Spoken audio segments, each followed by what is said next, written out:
My beloved brothers and sisters, many times in life we fail to progress because we are stuck in the past. And this is not only true when it comes to our own faults and our own sins, but even with others.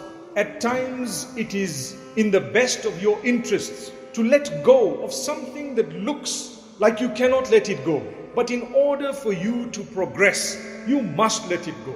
Imagine a person who is owed 1,000 rands. And obviously, if he is owed 1,000 rands, legitimately, he can ask for it, he can pursue it. Legally, he can actually take up a lot in order to get it. But is it worth the drama? That's the question. Why should I pay 10,000 rands in order to get back 1,000 rands? One might say, well, it's to prove a point. You pay a price to prove points. Remember that. We as Muslims are taught that you must always weigh the pros and cons and allow the lesser of the two evils if you have no third option. Remember that. And this is something very interesting because many people are bogged down in life. They simply cannot move forward. You lost your job, you were fired unceremoniously, and you want to get back at your old boss. By that occupation that you've now engaged in of getting back to your old boss, you have stopped your eyes from looking ahead at jobs that are glaring you in your face simply because you did not move on. It's okay. You're not the first person to lose your job. You're going through a tough time. Trust me, we've all been through tough times. It might last a year, it might last 5 years, it might last 10 years, but it will last longer if you don't progress and you don't look at the future. We become lazy and sad simply because we've had something traumatic that happened in our lives. Maybe a scare in our health, maybe a robbery we've had, maybe someone we've lost. May Allah grant our loved ones Jannah. Or it could be anything else. My brothers, my sisters, I am here to tell you that it's not the end of the road. Look up and move forward.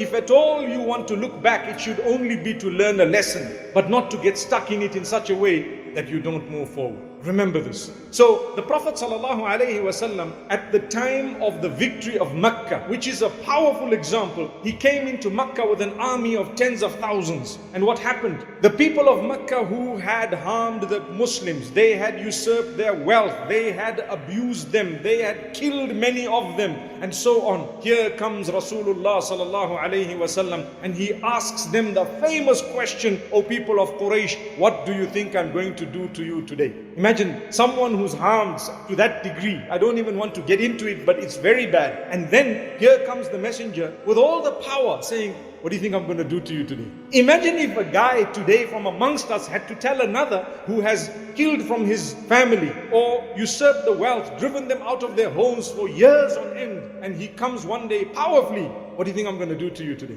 They looked at him and says, you're a good man, the son of a good man. Oh, now suddenly I'm a good man. You see, all these years I was not a good man. La hawla wa la quwwata illa billah al-ali al-azim. Now they said, well, we expect goodness. What would we expect? He says, idhabu fa antumut tulaqa. No retribution today. Go, you are free. I'm going to tell you what Yusuf alayhi salam told his brothers. No retribution against you. Go, you are free. Allahu Akbar. Allahu Akbar. If the Prophet ﷺ wanted, he could have actually got every single one of them back. Every one of them. But no, there was a bigger picture. Let's move forward. Let's progress. We have an ummah to serve. We have families. We have relatives here. We have so much here. And you know what? A lot of these people are not Muslim. By us showing them the true teachings of Islam, they will enter the fold of Islam. And that's exactly what they did. Today, when people look at us, Muslims turn away from Islam because they let down by us. May Allah not do that to us. Today, when people look at us, they are discouraged. Today, we break relations of our families, ourselves. Here is the Prophet ﷺ saying, you know what? Let's make peace. Move forward from today. Don't go back. He never ever looked back. As a result, it was considered true victory. What is the true victory? Don't look back. Look forward. There is a lot to achieve. Yes. You need to understand, if you were bitten from one angle, you will learn a lesson and not be bitten again from the same angle again. But at the same time, you need to know, just keep moving. I have a brother, very recent story. Brother in Islam. He lost a job just before this COVID thing happened. And he told me, my brother, I want to get back at these people. I know a lot about them and I really want to nail them. And I told him, my brother, instead of nailing people, you'd rather concentrate on yourself. By me nailing someone, it's not going to give me any goodness. Will it give you a job? No. You get a bad name, people won't want to employ you anyway. So what should I do? Look forward, make dua to Allah, ask Allah, turn to Allah. He says, but I've been asking Allah for so many years for an increment, and instead He's given me the loss of a job. You see, do you trust Allah's plan? That's the question. Do you trust Allah's plan? You've been making dua for an increment for so long, and suddenly you lost a job, so you think, look, Allah's doing the opposite. Subhanallah. I just told him, I said, brother, you know what, consider this. If you're holding tight to a few coins with one hand, and Allah wants to give you 2 handfuls of gold coins, the first thing He needs to do is to make you open this hand so that these coins go, or at least your hands are now opened. In the process, you might lose these coins. Make dua, bear patience, don't worry. If the Prophet ﷺ went through it, who are we? We will go through even more. And he told me, well, that's the mantra that all of you guys utter whenever we are in difficulty. I said, well, we are taught that, and you must believe that. Be convinced. Don't ever leave Allah at the time of your hardship. Never blame Allah. No way. Allah tells you clearly, you have harm and evil, it's not my doing. It's yours or man's doing.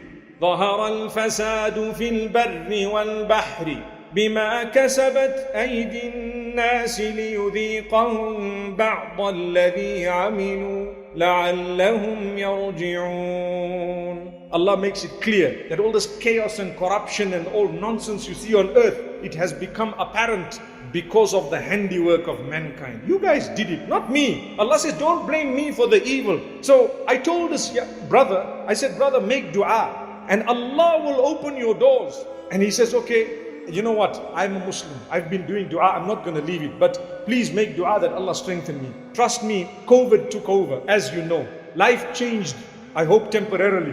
And you know what, subhanallah, this man suddenly struck gold. He was at the right place at the right time. And there was one deal that he did that was worth a lot, and it changed his life. It went through another, and a third, and a fourth, and a fifth. And he tells me, please, please use me as an example to tell people, don't lose hope. I almost gave up. I lost my job in such a bad way, but that was definitely what you were saying, that Allah is opening your doors. Allah is opening your doors. I look forward. Instead, if I had gone back to nail my previous boss, I would have still been in that or on that path, doing the same thing, trying to nail, and I would be busy with this, losing money, going to this one, that one. But what I did is I focused on something that was right in front of me, and Allah subhanahu wa ta'ala opened these doors. Why am I saying this? Today we're all going through struggles. All of us, different levels of struggles. Remember, my brothers and sisters, you're not alone. We're in it together. We all have challenges, myself included. Learn to help one another. Learn to say a good word to one another. Learn to be focused. Work hard. A day will come when you will smile. Even if it is 2 years, 4 years. Another example, people going through divorce. My brothers and sisters, when divorce happens, it's not the end of the world. Not the end of the world. Perhaps it is a door for you to then get to someone else. Had you not been through your first relationship, you would never have gotten to this much, much better person that you subsequently got married to. Never give up. We go through challenges, we go through hardship. Let's look forward, let's progress. People sit and say, I'm going to fix this ex of mine. You know what? Just move on. By making someone else's life difficult, it's not going to make your life easy. Not at all. You want ease? Close a chapter, open a new one. Let's move forward. Thank Allah. Beautiful relationship, and let's move. May Allah grant us goodness. Don't get bogged down with the past. Whether it's someone who did something to you, whether it's your own past, you need to look ahead, you need to move forward, and you need to understand, make the most of whatever Allah has given you. I end by telling you, my brothers, my sisters, those of us who have sinned against ourselves, and we have had a past, or we have done something evil, turn to Allah before it is too late. Don't lose hope in the mercy of Allah. You are good enough. You are definitely good enough. Just make amends. Get up, stand up, and move. Move forward. Get up for salah. Ask Allah's forgiveness if you falter once more.